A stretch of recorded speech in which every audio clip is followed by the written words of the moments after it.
I'm Iris Fairfax. Today I'm going to make chorizo and peppers with mascarpone polenta.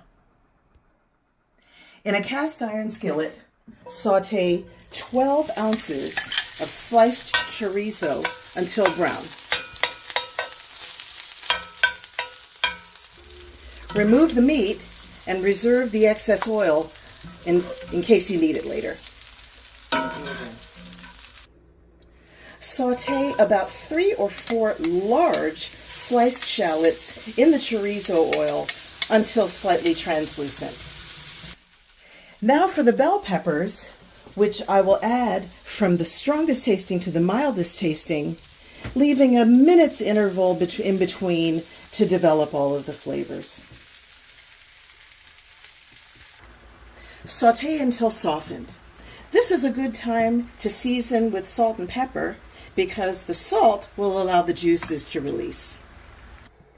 Add 1 cup of quick polenta to 3 cups of vegetable stock, stirring occasionally for 5 minutes. Add 8 ounces of room temperature mascarpone to the polenta and mix well. Turn the heat off of the polenta and add the chorizo back to the skillet, mixing well.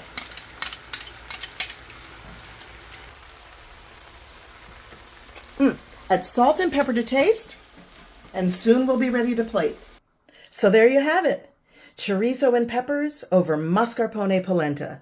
6 ingredients, 1 meal. Easy peasy.